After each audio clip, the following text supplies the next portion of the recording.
डिंपल यादव से बात की है मेरे सहयोगी समर श्रीवास्तव ने, सुनिए।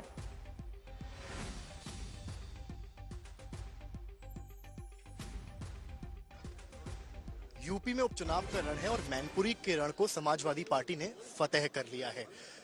तेज प्रताप यादव प्रत्याशी रहे, लेकिन जिस तरह से मुख्य भूमिका में डिंपल यादव सांसद मैनपुरी नजर आई, वो इस वक्त हमारे साथ मौजूद हैं। डिंपल जी, बहुत शुभकामनाएं, बधाई आपको। पहले तो क्या कहेंगी इस जीत को लेकर? आप यहाँ पर हैं, तमाम फ्रेम ऐसे दिखाई, पहले सबको दिखाई, कार्यकर्ता जो मिलने आए इस वक्त डिंपल यादव से, धर्मेंद्र यादव से, इन कार्यकर्ताओं के लिए क्या कहेंगी? क्योंकि आप लगातार कैंपेनिंग में थी और ये सब आज भी जीत के बाद भी आपको देखने आए, आपसे मिलने आए।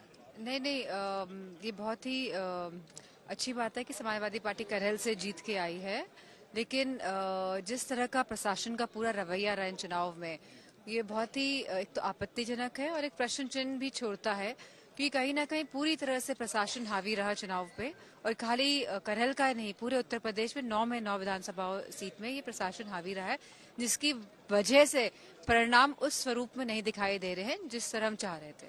14,700 का गैप है जिसमें जीत मिली। आपको लगता था कि जो है गैप ज्यादा हो सकता था? नहीं, डेफिनेटली यस, हम लोग तो उसी तरफ देख रहे थे, क्योंकि कहीं ना कहीं जहां वोट प्रतिशत काफी कम हुआ है, और उसी के साथ जो भी अब जब हमारी जो भी मीटिंग होगी तो उसमें बूथ वाइज समीक्षा की जाएगी, और सब चिन्हों को देखा जाएगा। सीट पर भी अखिलेश जी भी लगातार कैंपेनिंग कर रहे थे।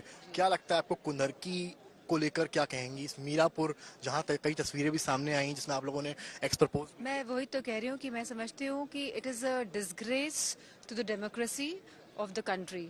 जो कहलाया जाता है हमारा देश सबसे बड़ा लोकतांत्रिक देश है, आज जिस तरह का जो पूरा जो एनवायरमेंट रहा चुनाव के समय, जहां डेमोक्रेसी में सबको छूट है कि एक एक वोट डाल के आए, वहीं पे जिस तरह बंदूकें दिखाई गई महिलाओं को, जिस तरह लाठियां बजाई गई, और मैं समझती हूँ पूरा जो अव्यवस्था फैली है, तो इलेक्शन कमीशन को इस बात का संज्ञान लेना चाहिए।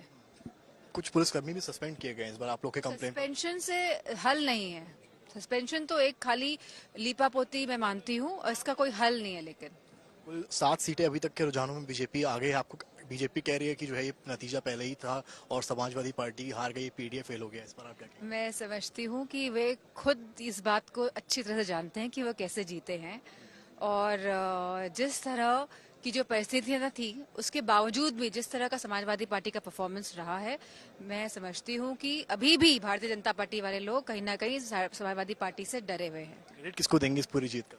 करहल की कम से कम। नहीं, मैं समझती हूँ पूरे संगठन को और कार्यकर्ताओं को। सीसामऊ की जीत को क्या कहेंगे?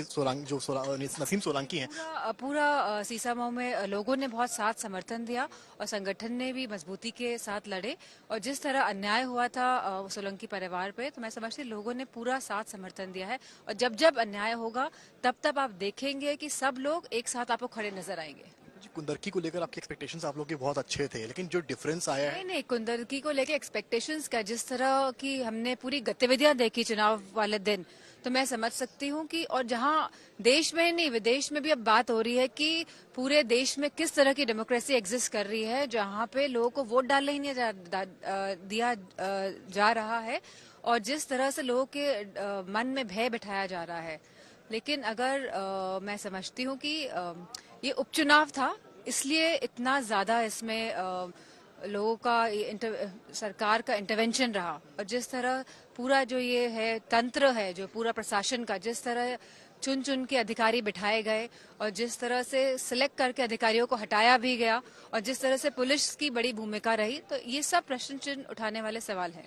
बड़ी कंप्लेंट्स हुई हैं, कांग्रेस की तरफ से भी कई अन्य राज्यों में सवाल उठाए गए हैं। 27 का बड़ा एक चुनाव है, क्या उससे पहले आप लोग कोई बड़ा कंप्लेंट? क्योंकि हमको खाली अब लोगों के बीच में काम करना है, और लोगों के बीच में रहकर लोगों की समस्याओं का के साथ खड़े होकर काम करना है। आखिरी सवाल मेरा, झारखंड में इंडिया गठबंधन जीत रहा है, महाराष्ट्र में बीजेपी एनडीए आ गई।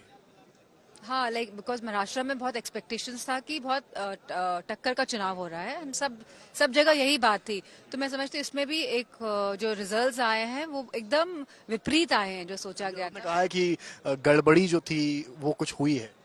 नहीं, क्योंकि as it is Samajwadi Party हमेशा ईवीएम से सवाल उठाती रही है, हमेशा उठाती रहेगी, और मैं समझती हूँ कि जिस तरह डेवलप कंट्रीज ने ईवीएम हटा के बैलेट पेपर्स का सिस्टम लेके आए हैं, तो उसी प्रकार से काम होना चाहिए। लेकिन अगर इतनी बुरी हार हुई है तो कहीं ना कहीं इसमें सोच विचार करने की बहुत बड़ी जरूरत है। जनता के लिए कोई मैसेज आप देना चाहेंगे लास्ट?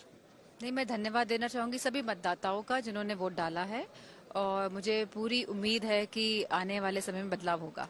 बात करने के लिए डिम्पल यादव हैं और देख सकते हैं कार्यकर्ता किस तरह से हुजूम लगा हुआ है। करहल की ये जगह है जहां कार्यकर्ताओं मिलने आए हैं और जिंदाबाद के नारे लग रहे हैं और उसी के साथ कहीं ना कहीं एक बड़ी कहानी और करहल में समाजवादी पार्टी की जीत, लेकिन अन्य सीटों पर कहीं ना कहीं पार्टी भी चिंतन करेगी। कैमरामैन संदीप के साथ समर्थ श्रीवास्तव, करहल आज तक।